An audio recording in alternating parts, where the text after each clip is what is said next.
Welcome, dear students. This is another new topic which I am going to start from today. This is spectroscopy, and as you know, that it is related to the study of interaction of electromagnetic radiation with matter, that is organic compound. So, since it is entirely new for you, I need your proper attention, proper focus, so that you are better able to understand each and every concept related to spectroscopy. And also in this, from this particular lecture only, we will start ultraviolet visible spectroscopy. So welcome to this first session of spectroscopy. Stay careful and stay safe. So let us start with spectroscopy first. What do we mean by spectroscopy? Spectroscopy is defined as the study of interaction of electromagnetic radiations with matter. अगर किसी organic compound को, substance को हम electromagnetic radiation के effect में रखते हैं तो उसका उसके साथ इंटरेक्शन होता है.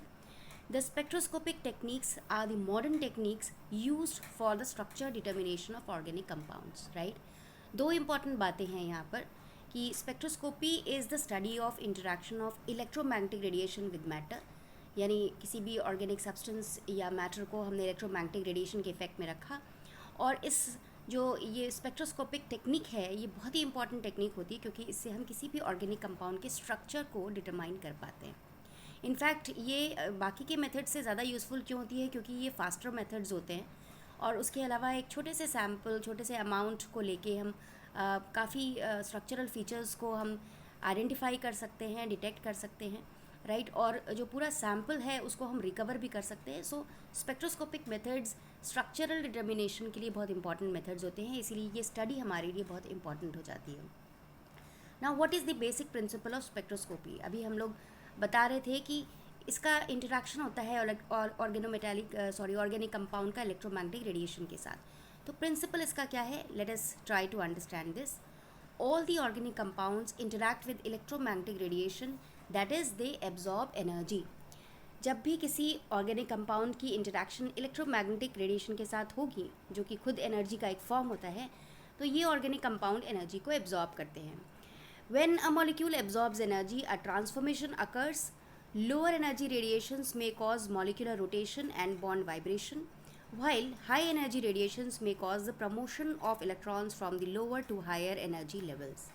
Now, this point needs a better understanding that whenever any organic compound is kept under the effect of electromagnetic radiation, then obviously there is absorption of energy. जब लो एनर्जी रेडिएशन का एब्जॉर्प्शन होता है तो changes दो level पर हो सकते हैं, या तो मॉलिक्यूलर रोटेशन होगा या बॉन्ड वाइब्रेशन होने लगेगा, ये बॉन्ड्स वाइब्रेट करने लगते हैं. राइट, लेकिन जब हाई एनर्जी रेडिएशन का एब्जॉर्प्शन होगा तो इलेक्ट्रॉनिक एक्साइटेशन होने लगता है, यानी कि जो उसके इलेक्ट्रॉन्स हैं उनका प्रमोशन हो जाता है from the lower energy level to the higher energy level. Right, तो हमने यहाँ पर दो बातें की, एक तो एब्जॉर्प्शन हो रहा है एनर्जी का, दूसरा एब्जॉर्प्शन होने से ट्रांसफॉर्मेशन हो रहा है, चेंजेस हो रहे हैं, और ये चेंजेस दो लेवल पर हो रहे हैं. लो एनर्जी रेडिएशन का अगर एब्जॉर्प्शन होगा तो मॉलिक्यूलर रोटेशन और बॉन्ड वाइब्रेशन होगा, जबकि हाई एनर्जी रेडिएशन का एब्जॉर्प्शन होगा तो इलेक्ट्रॉनिक एक्साइटेशन होगा. Right, the absorption of wavelength of radiation is selective for particular transformation which depends upon the structure of molecules. दूसरी इम्पॉर्टेंट बात यह है कि जो भी एब्जॉर्प्शन होता है वो स्पेसिफिक होता है, सेलेक्टिव होता है, जो कि उस पर्टिकुलर मॉलिक्यूल के स्ट्रक्चर पर डिपेंड करता है. यानी कि अगर कोई सपोज अनसेचुरेटेड कंपाउंड है तो उसमें डबल बॉन्ड होगा यानी पाई बॉन्ड होगा, तो उसमें एब्जॉर्प्शन अल्ट्रावायलेट विजिबल रीजन में मेनली होता है. राइट, सो इस तरह से हम देखेंगे कि अभी आगे बहुत सारे इंपॉर्टेंट प्रिंसिपल्स को समझने के बाद हम समझ पाएंगे कि ये जो वेवलेंथ रेडिएशन के वेवलेंथ का एब्जॉर्प्शन हो रहा है वो सेलेक्टिव होता है, वो पर्टिकुलर होता है. राइट, किसी भी ऑर्गेनिक कंपाउंड के लिए. इसीलिए उस जो एब्जॉर्प्शन है, एब्जॉर्प्शन का जो स्पेक्ट्रम हमें मिलता है उसकी बेसिस पे हम किसी भी मॉलिक्यूल के स्ट्रक्चर को डिटरमाइन कर पाते हैं. Therefore, by measuring the absorption spectra of known compounds, we can determine the structural features of unknown compounds by correlating its spectrum with the unknown compound. Right?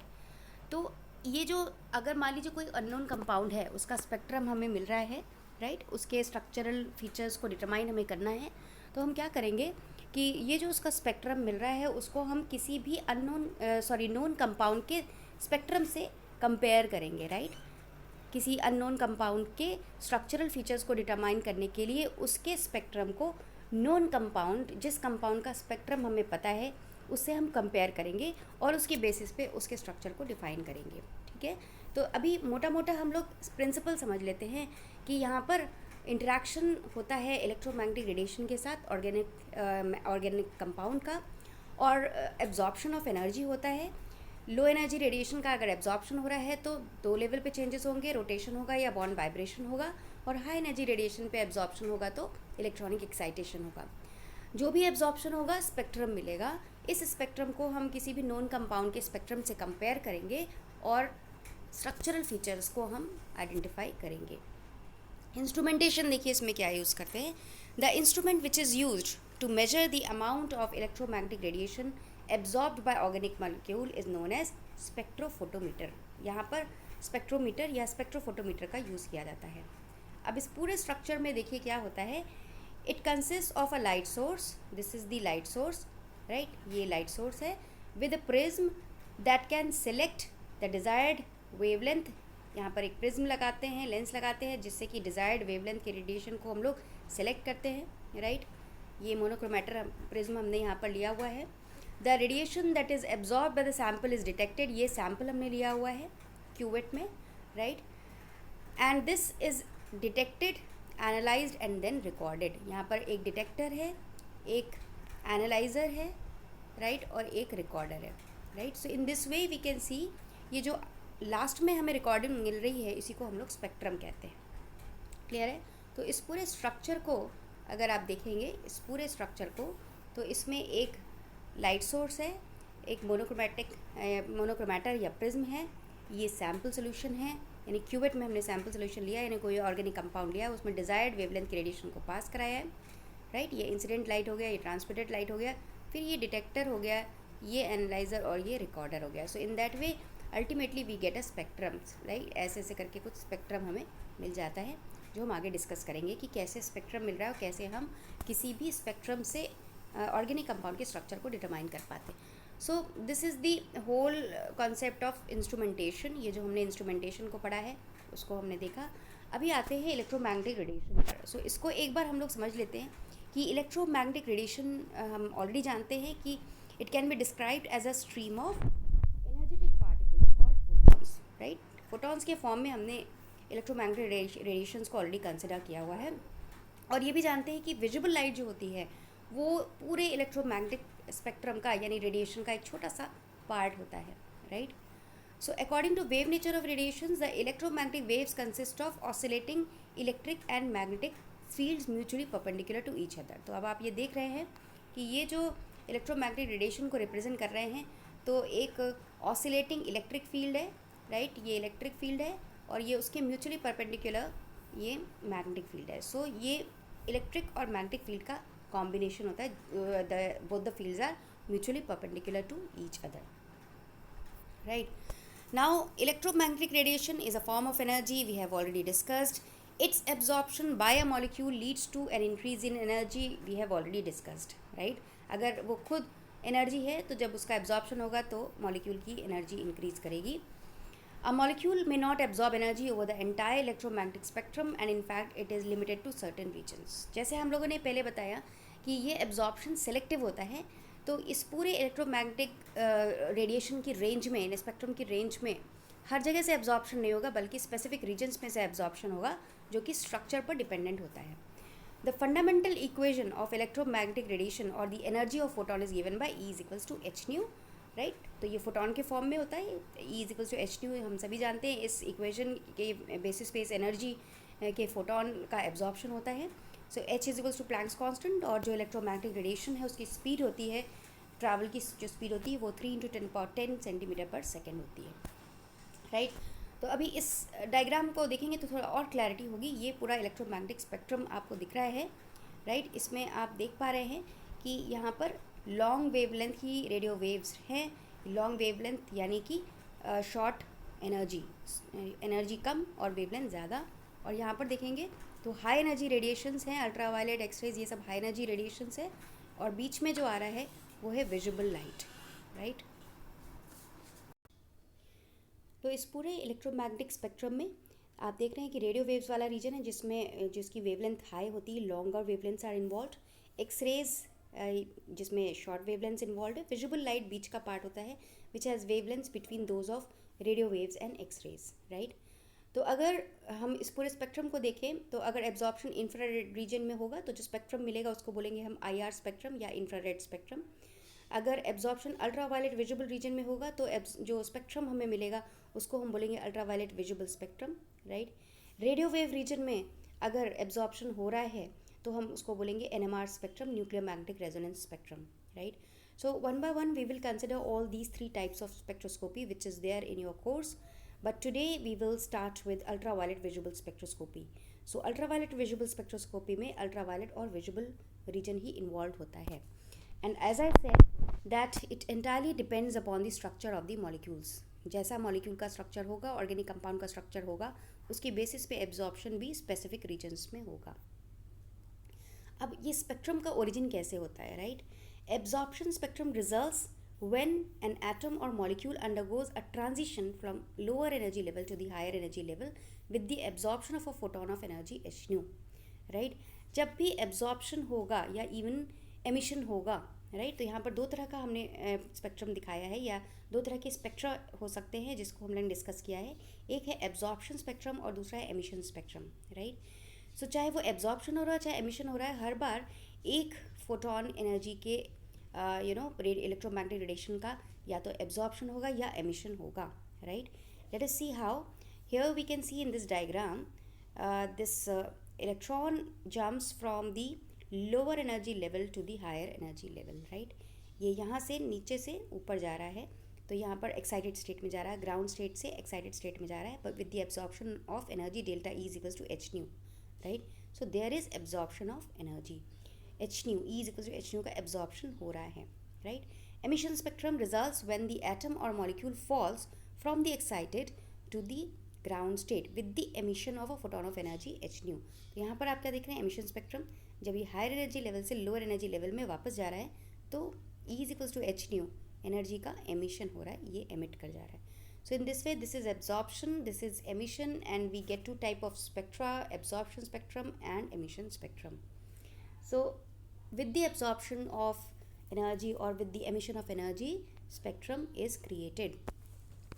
Now yes, we are going to start with ultraviolet visual spectroscopy, but before that let us understand what is absorption law, and especially we will talk about B-Lambert law. तो इसको बहुत आराम से समझते हैं कि absorption law क्या होता है। जितने भी स्पेक्ट्रोफोटोमीटर्स होते हैं उसमें वेवलेंथ को प्लॉट किया जाता है एब्जॉर्बेंस के अगेंस्ट में, राइट। एब्जॉर्बेंस A और wavelength lambda, right. So almost in all the spectrophotometers the wavelength is plotted against absorbance, right. हाँ, let us see how.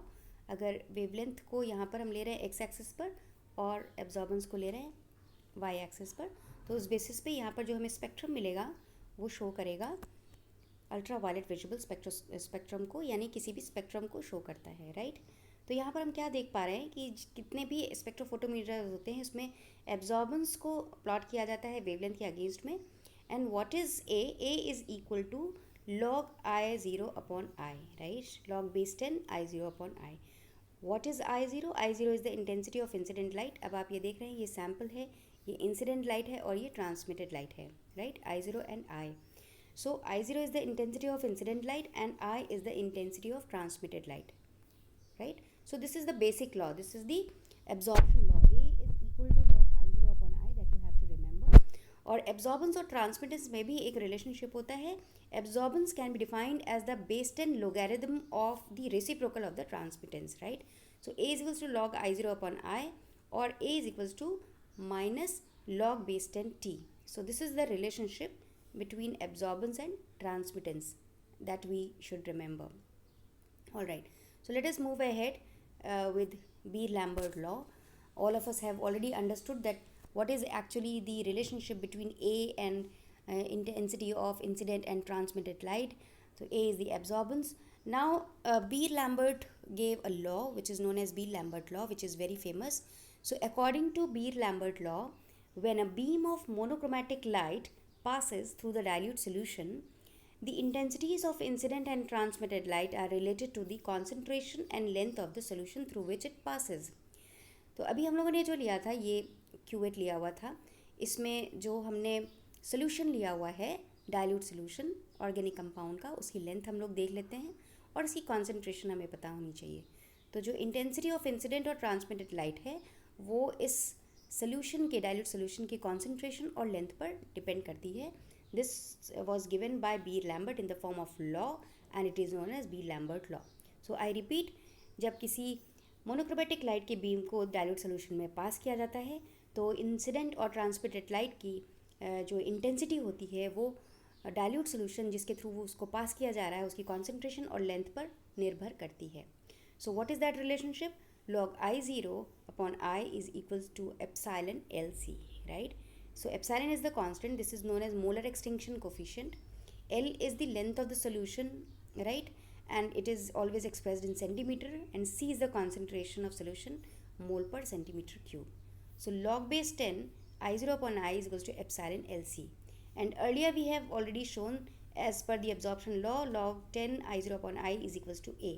So what will be the Beer-Lambert law? A is equal to epsilon LC. So by equating previous equation with this one, we get final Beer-Lambert law equation, which is A is equals to epsilon LC. A is the absorbance, epsilon is the molar extinction coefficient, which measures the intensity of radiation, and then L is the sample thickness, right, or the cuvette path length, and C is the concentration. So this is the Beer-Lambert law. So whenever we start with ultraviolet visible spectroscopy, it is very important to understand Beer-Lambert law, and then we move ahead with ultraviolet visible spectroscopy. Ultraviolet visual spectroscopy जब भी आता है तो नाम से clear है कि absorption किस रीजन में हो रहा है, अल्ट्रावायलेट विजुअल रीजन में हो रहा है. सो फर्स्ट पॉइंट आप हमेशा लिखिएगा इसमें, अल्ट्रावायलेट और UV visual spectroscopy refers to the absorption in the ultraviolet and visual regions. Clear? अभी ये जो पूरी रेंज है वो 200 to 800 नैनोमीटर होती है, राइट? ये अल्ट्रावायलेट विजुअल स्पेक्ट्रम का अगर हम बात करें तो वो 200 to 800 नैनोमीटर को रिप्रेजेंट करता है, जिसमें से 200 to 400 नैनोमीटर अल्ट्रावायलेट रीजन होता है, जबकि 400 to 800 नैनोमीटर विजिबल रीजन होता है. सो this is the rough idea that I have given you, that this range includes ultraviolet visible region. Now radiation in this region is sufficiently large or energy is very high to cause the promotion of loosely held electrons in the high energy states. जब हम basic principle की बात कर रहे थे तो हम लोगों ने डिस्कस किया था कि जब भी इलेक्ट्रोमैग्नेटिक रेडिएशन के साथ इंटरेक्शन होता है तो एनर्जी का एब्जॉर्प्शन होता है, और अगर हाई एनर्जी रेडिएशन का एब्जॉर्प्शन होगा तो इलेक्ट्रॉनिक एक्साइटेशन होने लगेगा. तो अल्ट्रावायलेट विजिबल रीजन में जो एब्जॉर्प्शन हो रहा है रेडिएशन का, उसकी एनर्जी काफ़ी हाई होती है. तो इतनी हाई होती है कि जो लूजली हेल्ड इलेक्ट्रॉन्स हैं उनका प्रमोशन हो जाता है from the lower energy level to the higher energy level, right? इसीलिए इस स्पेक्ट्रोस्कोपी को हम लोग इलेक्ट्रॉनिक स्पेक्ट्रोस्कोपी भी कह सकते हैं, क्योंकि यहाँ पर इलेक्ट्रॉनिक ट्रांजिशंस इन्वॉल्व होते हैं. अभी लास्ट पॉइंट में देखिए, जो हम लोग ऑलरेडी डिस्कस कर चुके हैं, हमें पता है कि मॉलिक्यूलर ऑर्बिटल थ्योरी के अकॉर्डिंगली ये लो एनर्जी मॉलिक्यूलर ऑर्बिटल्स कौन से होते हैं और हाई एनर्जी मॉलिक्यूलर ऑर्बिटल्स कौन से होते हैं. यानी लो एनर्जी मॉलिक्यूलर ऑर्बिटल्स की बात करें तो वो बॉन्डिंग हो गए, right? So these are bonding molecular orbitals like sigma and pi. Bonding molecular orbitals क्या हो गए? सिग्मा और पाई हो गए. और हाई एनर्जी मॉलिक्यूलर ऑर्बिटल्स की बात करें वो एंटी बॉन्डिंग मॉलिक्यूलर ऑर्बिटल्स हो गए, यानी सिग्मा स्टार और पाई स्टार, राइट? और साथ में जब आपने मेटालिक बॉन्डिंग पढ़ा होगा तो देखा होगा कि एन यानी नॉन बॉन्डिंग ऑर्बिटल्स भी होते हैं. सो हम इन 1, 2, 3, 4 एंड 5 स्टेट्स को, एनर्जी स्टेट्स को हम कंसिडर करेंगे और देखेंगे कि कितने तरह के इलेक्ट्रॉनिक ट्रांजिशंस पॉसिबल हैं, right? So quickly I will take a review of that UV visible spectroscopy में अल्ट्रावायलेट विजिबल रीजन में एब्जॉर्प्शन होता है. ये एब्जॉर्प्शन हाई होता है, इसकी रेंज होती है 200 to 400 नैनोमीटर, जैसे ये अल्ट्रावायलेट रीजन को रिप्रेजेंट करता है, और 400 to 800 नैनोमीटर विजिबल रीजन को रिप्रेजेंट करता है. यानी कि 200 to 800 नैनोमीटर में अगर एब्जॉर्प्शन हो रहा है तो जो स्पेक्ट्रम हमें मिलेगा वो अल्ट्रावायलेट विजिबल स्पेक्ट्रम मिलेगा. और रेडिएशन इस रीजन में उसकी एनर्जी इतनी हाई होती है कि इलेक्ट्रॉनिक ट्रांजिशंस होने लगते हैं. और इलेक्ट्रॉनिक ट्रांजिशंस कहाँ पर होगा? लोअर एनर्जी लेवल से हाई एनर्जी लेवल में इलेक्ट्रॉन का एक्साइटेशन होगा. और लो एनर्जी लेवल में देखेंगे तो सिग्मा पाई एन होते हैं, और हाई एनर्जी लेवल पे देखेंगे तो सिग्मा स्टार और पाई स्टार होते हैं, राइट। सो इस तरह से हम देखेंगे कि जो एनर्जी एब्जॉर्ब हो रही है अल्ट्रावायलेट विजिबल रीजन में, उससे इलेक्ट्रॉनिक एक्साइटेशंस हो रहे हैं बॉन्डिंग से एंटी बॉन्डिंग मॉलिक्यूलर ऑर्बिटल्स में। अभी कौन कौन से ट्रांजिशंस पॉसिबल हैं, let us see. So following 4 types of transitions are possible. First one is sigma to sigma star transition. Sigma to sigma star transition को हम कैसे रिप्रेजेंट करते हैं, ये सिग्मा और एक एरो बनाया sigma star, right. So sigma to sigma star transition वो ट्रांजिशन होता है जिसमें इलेक्ट्रॉन सिग्मा से जंप करेगा सिग्मा स्टार में, राइट। और यहाँ पर एनर्जी जो इन्वॉल्व होती है काफ़ी हाई होती है, राइट। इसीलिए बहुत सारी प्रैक्टिकल डिफ़िकल्टीज़ भी आती हैं, यानी ग्लास यहाँ पर बहुत रिएक्टिव हो जाता है, लो एनर्जी रेडिएशन का एब्जॉर्प्शन होने लगता है, glass is very sensitive in this region. So there are some certain practical difficulties when high energy radiations are absorbed. Anyways, this type of transition is also possible. दूसरा कौन सा transition possible है, n to sigma star, right. N to sigma star का मतलब क्या हो गया कि ट्रांजिशन कहाँ से हो रहा है कि non bonding electron is excited to an anti bonding sigma star orbital. फिर तीसरा क्या हो गया, N to pi star. N to pi star मतलब non bonding electron is excited to pi star, यानी anti bonding pi star orbital. And last is pi to pi star transition, यानी the transition in which pi electron is excited to an anti-bonding pi star orbital, right. तो ये 4 तरह के transitions possible हैं और इसको हम लोग एक diagram की help से और easily we can understand. So here you can see, right.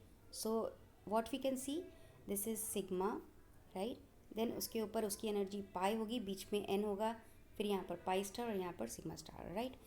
जब आपने मॉलिक्यूलर ऑर्बिटल डायग्राम बनाया होगा तो देखा होगा कि एनर्जी का यही लेवल होता है, राइट. सिग्मा की सबसे कम, उससे ज़्यादा पाई की, फिर बीच में एन नॉन बॉन्डिंग ऑर्बिटल्स होते हैं और उसके ऊपर एंटी बॉन्डिंग पाई स्टार और फिर सिग्मा स्टार, राइट.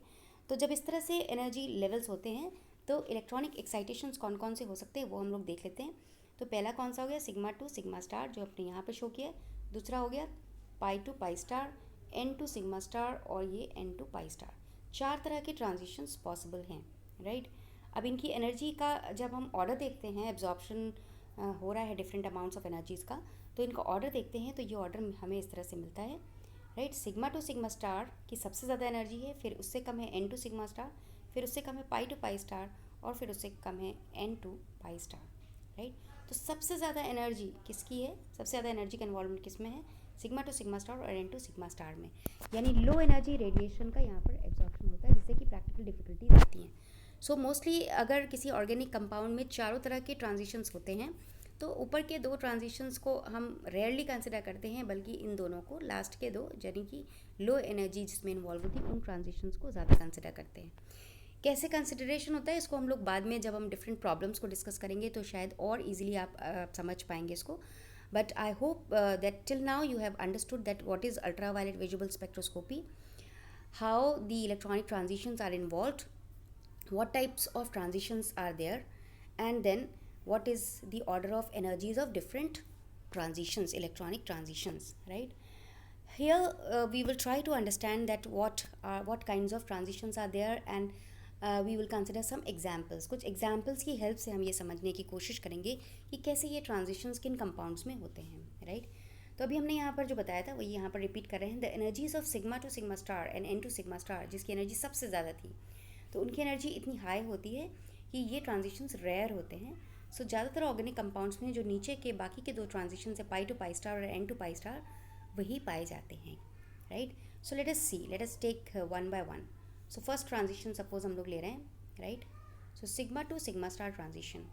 तो sigma to sigma star transition का मतलब क्या हो गया कि केवल इलेक्ट्रॉन ट्रांजिशन हो रहा है सिग्मा से सिग्मा स्टार में, यानी केवल पाई बाउंड इसमें नहीं है, पाई इलेक्ट्रॉन्स नहीं है, केवल सिग्मा इलेक्ट्रॉन्स की हम बात कर रहे हैं. तो ये ऐसे कंपाउंड्स होंगे जिसमें केवल सिग्मा बॉन्ड्स होंगे. और ये ऐसे कौन से कंपाउंड्स होंगे, पैराफिन्स हो गए, यानी जैसे एल्केन्स हो गया, पैराफिन्स यानी एल्केन्स जिसमें सभी बॉन्ड सिग्मा बॉन्ड्स होते हैं. तो पैराफिन्स में केवल सिग्मा बॉन्ड्स होने के कारण उसमें केवल एक ही तरह का ट्रांजिशन पॉसिबल है, वो है sigma to sigma star, right. जैसे सपोज हमने यहाँ पर ले लिया methane, C H H H and H, this is methane. तो यहाँ पर ये सभी बॉन्ड्स क्या हैं, सिग्मा बॉन्ड्स हैं. तो यहाँ पर जो सिग्मा बॉन्ड है, तो ये जो सिग्मा इलेक्ट्रॉन है, सिग्मा इलेक्ट्रॉन्स 2 हैं, तो ये सिग्मा इलेक्ट्रॉन जंप करके सिग्मा से सिग्मा स्टार में आ जाएगा, यानी कि जिसकी एनर्जी थोड़ा सा हायर होती है। सिग्मा के कंपैरिजन में सिग्मा स्टार की एनर्जी हायर होती है। तो यहाँ पर केवल एक ही ऑप्शन दिख रहा है कि ये जो इलेक्ट्रॉन है वो मूव करके सिग्मा स्टार में जाएगा। इलेक्ट्रॉनिक ट्रांजिशन की जो पॉसिबिलिटी है उसको हम लोग देख पा रहे हैं। N to sigma star transition, इसमें क्या दिख रहा है? N to sigma star transition में कंपाउंड्स जिनमें नॉन बॉन्डिंग इलेक्ट्रॉन्स प्रेजेंट होते हैं और साथ में सिग्मा बॉन्ड होता है, राइट। तो यहाँ पर आपने क्या देखा कि compounds having non bonding electrons on oxygen, nitrogen, sulphur और halogens show this type of transition. जैसे सपोज हमने ले लिया मेथिल एल्कोहल, तो देखिए यहाँ पर हम लेते हैं CH3OH, ये मेथिल एल्कोहल।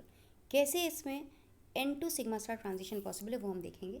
तो आप ये समझ पा रहे हैं कि ये अगर ऑक्सीजन है तो यहाँ पर लोन पेयर ऑफ इलेक्ट्रॉन है, तो लोन पेयर ऑफ इलेक्ट्रॉन यानी नॉन बॉन्डिंग इलेक्ट्रॉन।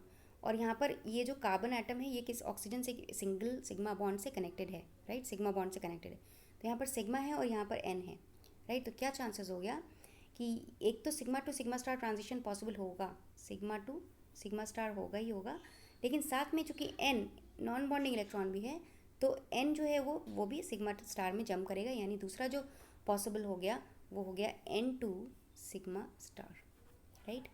और अगर मान लीजिए किसी भी कंपाउंड में जो लैम्डा मैक्स की वैल्यू क्या बताती है कि वेवलेंथ ऑफ मैक्सिमम एब्जॉर्प्शन क्या है, राइट। तो लैम्डा मैक्स की वैल्यू हमें हमेशा दी जाती है जो इन ट्रांजिशंस को रिप्रेजेंट कर रही है। मान लीजिए कि लैम्डा मैक्स की वैल्यू केवल एक दी गई है और ये दो ट्रांजिशंस आपको पता है कि इसमें मेथिल अल्कोहल में होते हैं, तो एक दी गई है, इसके मतलब ये कौन सा रेयर है? ये वाला रेयर होता है क्योंकि इसमें हाई एनर्जी इन्वॉल्व होती है। तो हमने बोला था कि हाई एनर्जी रेडिएशंस को हम हटा देते हैं। तो दूसरा जो इसका कम एनर्जी का रेडिएशन है वो कौन सा है ट्रांजिशन है? N to sigma star. तो इसको हम कंसिडर करेंगे, राइट। तो इसीलिए हम कहते हैं कि सिग्मा टू सिग्मा स्टार और एन टू सिग्मा स्टार दोनों ट्रांजिशंस हैं, और अगर लैम्डा की वैल्यू आपको एक ही दी गई है तो वो लोअर एनर्जी ट्रांजिशन को रिप्रेजेंट करेगा, यानी n to sigma star transition को रिप्रेजेंट करेगा, right. So this is n to sigma star transition. तो n to sigma star transition ऐसे कंपाउंड्स में पाया जाएगा जिसमें सिग्मा बॉन्ड है और एन इलेक्ट्रॉन्स प्रेजेंट हैं। अभी देखिए नेक्स्ट ट्रांजिशन कौन सा हमने लिया? N to pi star transition. तो नाम से क्या लग रहा है? नॉन बॉन्डिंग इलेक्ट्रॉन होना चाहिए लेकिन पाई बॉन्ड भी होना चाहिए। तो यहाँ पर देखिए जिसमें मान लीजिए NO ले लिया, CO ले लिया, कार्बोनिल कंपाउंड्स ले लिए, CN ले लिया, जिसमें पाई बॉन्ड भी है और लोन पेयर ऑफ इलेक्ट्रॉन भी होता है। So compounds having multiple bonds between hetero atoms such as C double bond O, C double bond S, N double bond O, C triple bond N etcetera. These transitions require only small amount of energy. इनमें बहुत कम energy की requirement होती है। जैसे मान लीजिए आपने ले लिया एसीटोन, एसीटोन में हर तरह के ट्रांजिशंस, चारों तरह के ट्रांजिशंस पॉसिबल हैं, right. Sigma to sigma star, N to sigma star, pi to pi star and n to pi star. कैसे पॉसिबल है ये भी हम लोग एक बार देख लेते हैं। जैसे मान लीजिए आपने लिया CH3, C double bond O और CH3, राइट। तो ये जो O है यहाँ पर लोन पेयर ऑफ इलेक्ट्रॉन तो होगा ही होगा, राइट। तो यहाँ पर देखिए सिग्मा है और पाई है और N है, तीनों चीज़ें हैं। तो सिग्मा से सिग्मा स्टार तो होगा ही होगा, राइट। और N से सिग्मा स्टार भी होगा, N टू सिग्मा स्टार भी होगा। पाई है तो पाई टू पाई स्टार भी होगा, और N है तो N टू पाई स्टार भी होगा, राइट। सो इस तरह से हम कह सकते हैं कि इसमें यानी कि कार्बोनिल कंपाउंड में, एसीटोन में सभी तरह की ट्रांजिशंस पॉसिबल हैं। लेकिन अगर लैम्डा मैक्स की वैल्यू 2 दी गई है तो आप कौन से ट्रांजिशंस को निगलेक्ट करेंगे? पहले और दूसरे को निगलेक्ट करेंगे क्योंकि इसमें हाई एनर्जी रेडिएशन इन्वॉल्व होता है, राइट। तो ये ध्यान रखिएगा कि हम हमेशा सिग्मा टू सिग्मा स्टार और एन टू सिग्मा स्टार को निगलेक्ट करेंगे, जबकि नीचे के दो लो एनर्जी ट्रांजिशंस को, लो एनर्जी रेडिएशन ट्रांजिशंस को कंसिडर करेंगे। सो एसीटोन में अगर लैम्डा मैक्स की वैल्यू 2 वैल्यूज़ दी गई हैं तो ये transitions n to pi star और पाई टू पाई स्टार को रिप्रेजेंट करेंगे, राइट। और दूसरा क्वेश्चन अगर मान लीजिए इस तरह से पूछा जाए कि लैम्डा मैक्स की, एक लैम्डा मैक्स की वैल्यू है 283 और दूसरी लैम्डा मैक्स की वैल्यू है 253, तो कौन सी वैल्यू किसको रिप्रेजेंट करेगी? तो एनर्जी जिसकी ज़्यादा होगी वेवलेंथ उसकी कम होगी। सो एनर्जी सपोज इसकी ज़्यादा है, राइट। किसकी एनर्जी ज़्यादा होती है? Order of energies of electronic transitions आप लोग ने पढ़ा हुआ था, राइट। तो पाई टू पाई स्टार की अगर ज़्यादा है तो पाई टू पाई स्टार की लैम्डा मैक्स की वैल्यू कम होगी, और एन टू पाई स्टार की अगर एनर्जी कम है तो इसकी लैम्डा मैक्स की वैल्यू ज़्यादा होगी। सो इसको हम लोग आगे भी किसी क्वेश्चन के बेसिस पे यानी कुछ एग्जाम्पल्स के बेसिस पे और क्लियरली डिस्कस करेंगे। बट लास्ट ट्रांजिशन है pi to pi star. Pi to pi star transition किस में इन्वॉल्व होगा, जहाँ पर पाई इलेक्ट्रॉन्स प्रेजेंट होंगे। जैसे यहाँ पर ब्यूटाडाइन की बात करें तो यहाँ पर sigma to sigma star transition भी होता है, पाई टू पाई स्टार भी होता है, लेकिन लैम्डा मैक्स की वैल्यू जो 217 नैनोमीटर दी जाती है वो basically pi to pi star transition के कारण होती है, क्योंकि ये इसका स्पेसिफिक फीचर है, right.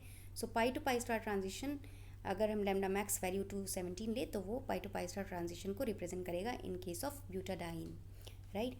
So dear students, today we have discussed in brief and in a quick manner the principle of spectroscopy, instrumentation, electromagnetic radiation क्या है, स्पेक्ट्रम का ओरिजिन कैसे हो रहा है, टाइप्स ऑफ स्पेक्ट्रम क्या है, एब्जॉर्प्शन लॉ क्या है, बी लैम्बर्ट लॉ क्या है, what is the basic principle of UV visible spectroscopy, electronic transitions कौन से होते हैं, और कुछ एग्जाम्पल्स हमने लिए इलेक्ट्रॉनिक ट्रांजिशंस को लेकर.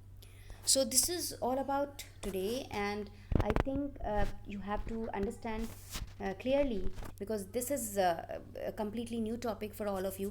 So try to understand the concept of spectroscopy, the basic principle of absorption of energy and formation of spectrum, then the basic concept of absorption spectrum and emission spectrum, that is two types of spectra, and finally the basic principle of spectroscopy. Then in the next lecture we will be coming up with some examples of UV visible spectroscopy, and further we will take another spectroscopy, which is NMR spectroscopy, nuclear magnetic resonance spectroscopy. Thank you very much.